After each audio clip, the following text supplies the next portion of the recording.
Hello everyone, welcome back. This is the Vintage Sewing Machine Garage, and today I am showing you the plug, the plug systems for the Singer 503 and the Singer Touch and Sew 600E.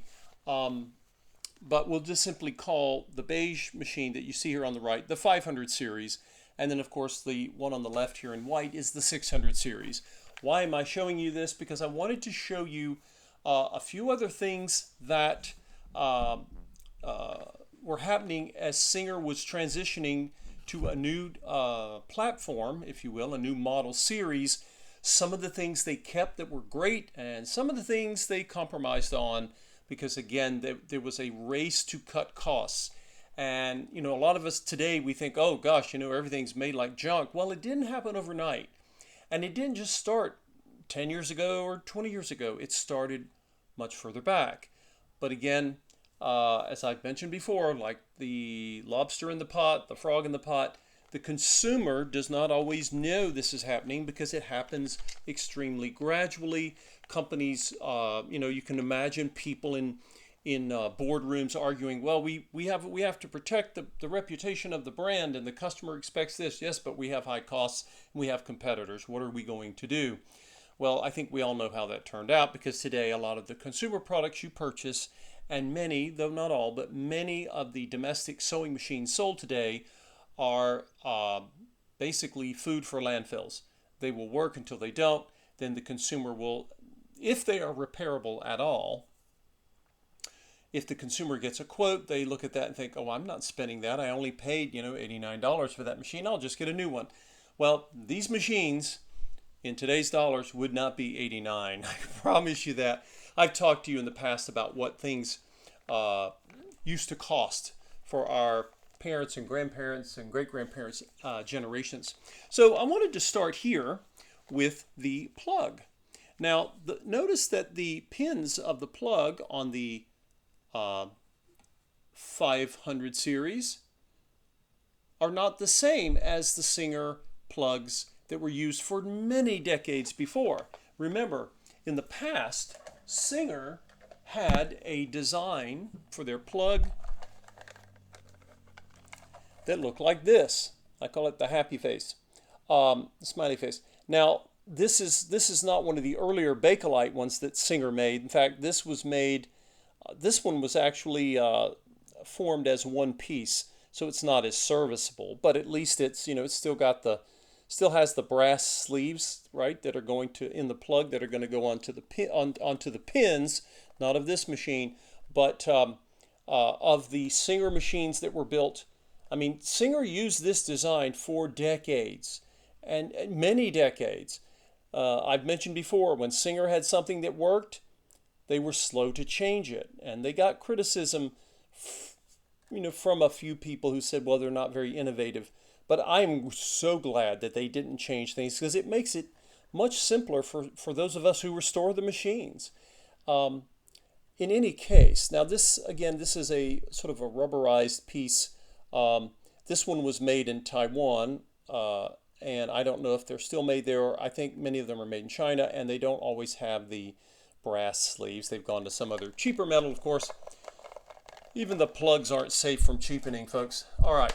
So when they changed, when Singer went from again, we had the Singer 301, the 300 machine was the first Slant-O-Matic. It had the plug I had just shown you. But the 400 series, which is much more like the 500 in terms of its overall layout design, it still used the old plug. But when Singer came out with the 500 series, they went to this plug design, and of course, here you see the plug at the end of the cord. It has 4 holes, right? So you see the 4 pins. Get my flashlight here, make it a little more visible to you. You can see the 4 pins there. I don't know why they made the change, but they did. That was what they were doing. And of course, the 600 series carries this design forward. So, if I had a a foot pedal, a speed controller from a 400 series, as long as the amperage matches up with the motor, and I'd have to check the specs, but it may, then it would work. Again, you know, not reinventing the wheel when they didn't have to. And what I find so interesting is that, and some of you may have seen these in white. This, of course, is the Singer pedal button style foot pedal. This pedal was in use in the 1930s and 40s. And it came in black. It would sometimes come in different dark brown, medium brown. Of course, they were trying to make a pedal that would camouflage against all the wooden floors people had. But they still used it. This is the early 60s. Singer is still using that foot pedal design because it's a great design. And you don't have to change it for the sake of change. And I've seen, now this one is gray, but I've seen them in turquoise. I've seen them in white, in light beige. So, you know, Singer got their mileage out of these designs, but again, that is not a negative from my perspective. So, by the way, this machine came with something that if yours doesn't have it, you may need it. When this machine sits into its carry tray, because this particular one that I got on an auction came in a case, it was not in a table, and Singer offered a number of accessories, and I don't know if they were extra or included in this situation, but this is an extension. It is a plug, right, made with brass pins, just like the one on the machine, and it basically it extends. Let's see if I plug it in that way. Yeah, it extends it here, and they have. I've seen the beige ones for the 500 series, and they even had an extender. I think I have one in my salvage parts area somewhere, where they actually made one to be used with the Singer 400 series, and potentially the 301 as well, because there were times when the machine would be installed into a cabinet or into a carry case, and it was difficult to plug the cord into the machine when the machine was in that position. It could be done, but it was a little more ornery to do, so Singer provided this. And it may have, I don't know if the idea was original when the machine was developed, or Singer heard back from its dealers who said, you know what, you really need to do something about this. So they created these. But again, you know, this is 1962, 63-ish, I want to say. And this is some form of rubber. And because it did not sit in the sun or a hot attic, look at this. It is incredible. It's in beautiful shape. Still flexible. And again, it may sound silly when I geek out on these things, but I swear the details of these machines were just really well thought out, and the quality was there. But we're going to talk about some of the things that changed. Now, again, the plug, foot pedal, you know, that was fine. And you might say, well, who cares about the quality of that? Well, actually, you should, because it's obviously very important. Now, remember, we're going from the 500 series to the 600. Now, you might look at this. What am I showing you? I'm showing you right now the side view and the two hand wheels.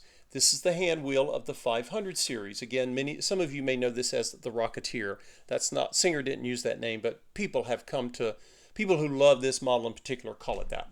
Sort of a urban legend thing. So one of the things to note, remember that the 300, 400, 500 series all had aluminum bodies. The hand wheels were aluminum, as is this one. It's painted, but this is aluminum. And the reason it looks so different is because they reduced the size of the hand wheel, which is actually in this gold paint, very lovely. And then they took what I call the clutch knob, which right now is really stuck. That will be a separate project. But this hand wheel, the clutch is actually formed to make it look like it's all part of the hand wheel, which is very interesting. It's no longer that little knob in the center after decades of using that design. The point here is it is a metal. Now, I'm going to give all of you one guess. This is not steel. You can't always tell by tapping because that's not an exact way of measuring things. But I do know for a fact this is not steel. It's not aluminum. Well, you got one guess left there, folks. It's plastic. Yes. Oh, you know, I am not familiar with or not aware of any particular, pattern of failure with touch and sew hand wheels. But of course, they reduced the price, or the cost, not the price necessarily. This machine was likely more money than this one was just because of inflation. But Singer was under pressure. Their costs of production were higher. And again, the competition, in fact, in the early 60s, you're getting a lot of competition from Japan. Japan is getting even better at making sewing machines. And, another 10 years and a lot of that production would move to Taiwan. So what do we have? I don't see a clutch knob, right? Does this go in and out like the Kenmore's? I don't believe so. I'm going to have to investigate how this one works. Remember, this machine is new to me. And I really enjoy doing videos like this because there are so many machines that I restore again and again because I love them, because they're wonderful. But I've been there before, if you can imagine. But this machine is brand new to me. I've never laid my hands on a Singer Touch and Sew. Some of you may own one or have one. You may love them. You may not. As I've said, there's a lot of opinions, some really strong opinions about this machine. But again, I want to share with you as I go through the machine, because I know the 400 and 500 and 300 series so well because I've worked on so many of those. I want to, there are things I'll recognize, right? The fact that we still have an aluminum body at this point, but we have a plastic hand wheel. Kind of makes you wonder why they didn't make the body plastic and this aluminum. But again, my opinion was not requested and I did not exist at the time. Now, this little piece of aluminized, and I don't know if this is actual aluminum, it's very thin. I have shown all of you on those Kenmore, wonderful Kenmores from the mid-70s, that when Kenmore, Sears had them go away from the old knob, and that particular hand wheel on those 1970s machines, you pull it out to disengage the drive shaft, and then you push it back in in order to get your bobbin wound. With this one, I'm going to be investigating that. All I can tell you is this aluminized cover, it says Made in USA, the Singer Company. I suspect that either this plastic is just, flat, or that there's something behind here. Maybe there's something, a hub of this wheel behind there. But I just wanted to clarify, this is an example of cost cutting. And again, there's that argument going on in the boardroom. We got to cut costs because our profits dropping because our competitors are kicking our butts, and we got to get our costs down. We got to be more competitive. And then other people are saying, yeah, but we're known for quality. What are people going to think if we start using plastic?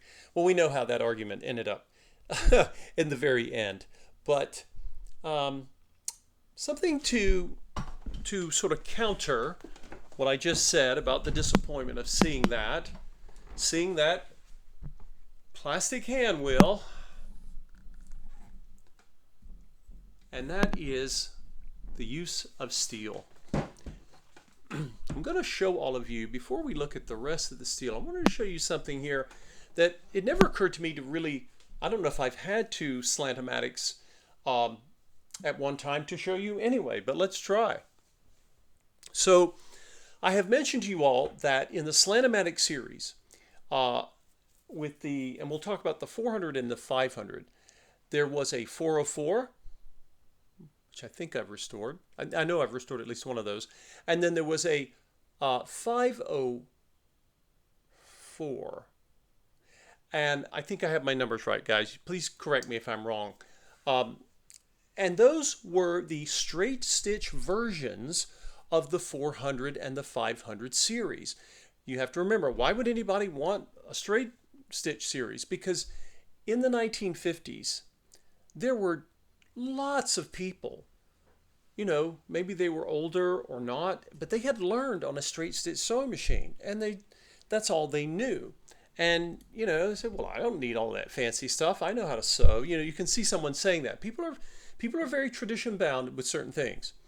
They're not always open right away to change. And okay. So Singer offered the straight stitch models. They were less costly to manufacture, and they were lower in price when you went as a customer to buy one. The quality was the same. They didn't cut corners on quality. They simply gave you fewer features, and you could buy it at a better price. But remember, above those straight stitch models were two more. There was a mid-tier model, right? The 04 series, no, 03, excuse me, the 403, Singer 403, and then replacing it, which you see right here, is the 503. Now, these machines were capable of zigzag and decorative stitches, but in order for that to happen, you had cams. These are the famous Singer, they're called top hat, the little black plastic cams. And these cams would have to be inserted anytime you wanted to change, other than straight stitch. If you wanted zigzag or you wanted to do a decorative stitch, you have to change the cam. It's not difficult, but it's not as convenient as having a built-in cam. Because if you got a 401 or a 500, which were the top models in their respective series, you had built-in cams, and those cams were made of steel, which you see right here in the 600E. So, on the one hand, I'm not happy with this plastic hand wheel, but kudos to Singer. Back in the early 60s, they still, if you had built-in decorative stitches, these were the cams, and they were steel. They were not plastic, except for the cams you might add temporarily to use. So, what's really interesting though, and I don't think I've ever shown this to any of you, is that for the 4 and 500 series, when you got a model that did not have built-in cams, this is what it looked like. It's a huge, massive shaft here, and you can just imagine where all those built-in cams would have gone. Now, there were some other things that changed in the machine in terms of the followers and how the cams work. The point is, this machine was less costly than a Singer 500, right? This is the 503, because if you got the 500, you got the built-in steel cams, just like I showed you here on the machine on the left. There was still a small number of cams that you could buy extra with the top line models, because they couldn't fit all the decorative stitch cams that they wanted in the machine. So they said, hey, you want these extra ones too, don't you? So you can see how that worked. Okay, lastly, let's come up and we are going to, we'll take a look, get ourselves a nice aerial. This is our version of aerial drone views of these wonderful machines. So I want you to look, and when you see the machines, you're going to see essentially the same level of quality in terms of the drivetrain, all of the levers, all of the drive shafts, all of the mechanisms that are used, right? You see them here. Let me see if the little flashlight here, you can see as I bring the flashlight across, just incredible, right? We still have metal. I see steel. I see, by the way, if this is not obvious, this here is the top, the very tip top of the motor worm gear, right? You can see that if you look closely down in there. That is the worm gear, and of course it is pushing against the text-to-light gear that Singer had, right? And they come together. That's why you don't have a belt, motor belt. And then, what about over here? Let's look. We still have that aluminum chassis. We have all the steel. Now, we do have something else that's kind of coming into play. I've already pointed out to you all this right here. Remember I showed you this? This is that plastic. It's like a sleeve that goes over this rod. I'm not sure. It has a purpose, but this was something that Singer said, okay, we'll make that plastic. And then there's something else. I can position us, and I'll show you. It is right there. I'm going to need to zoom in here, or you might not catch it.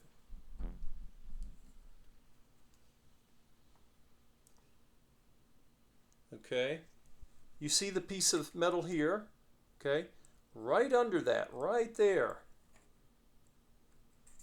That is a piece of white plastic. I don't believe it's going to show up all that well for you guys. I don't know if I can get a better zoom for you. Let's try a different angle here. But if you look closely, you'll see it right there, right below this piece of steel. It's sort of light colored.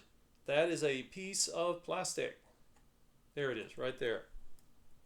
And I don't yet know its function. I don't understand what it does, but my point is it would have been steel in an earlier time. So again, we're seeing some stuff. What else are we seeing? We've got, of course, we still have that direct drive motor. Singer's still using their motor. Fantastic. And of course, we also have the text-to-light gear. And we have steel, and then again we transition over into the plastic hand wheel. So, you know, again, there's an old expression, what does it say? The pain of 1,000 cuts. You know, eventually with every succeeding generation of machine design, Singer, and literally the other companies did this as well. It's not fair to, you know, we're not going to single out Singer because they all did this. Now, one of the reasons you see those incredible Kenmore machines from the 70s that still had essentially no plastic in them is because they were made in Japan. And Sears was so big and bought so many machines, they could demand all metal for a while longer than the other companies. They could insist on all metal machines because they were made in Japan, but again, this is the 1970s. And by the end of the 1970s, Sears, you know, Japan was getting more expensive, and they would offshore to Taiwan for production of their sewing machines, and they started introducing plastic. So all the domestic companies ended up doing this. It's just how long they took. And Singer, to their credit, it was not until the 60s. Remember, I've shown all of you there are machines from the 1950s from some of the European companies where they have already started to use plastics.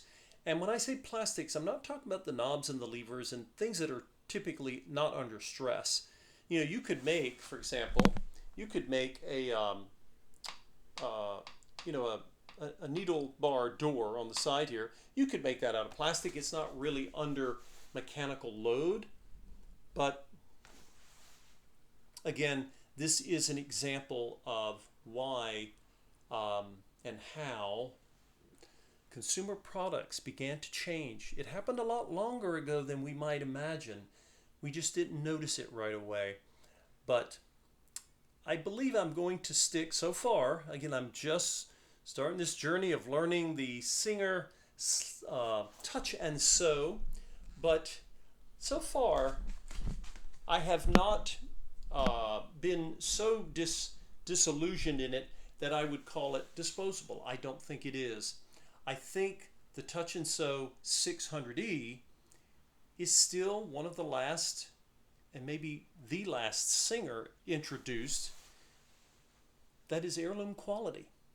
You guys tell me what you think. Maybe you've had one blow up on you. I don't know.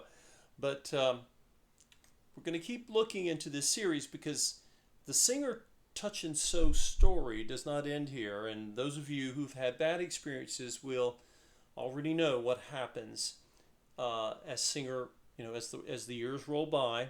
Singer is still selling sewing machines, and what would become of the Slant-O-Matic series, and you know, when was the last Slant-O-Matic made? We're going to have to find out because I don't yet know.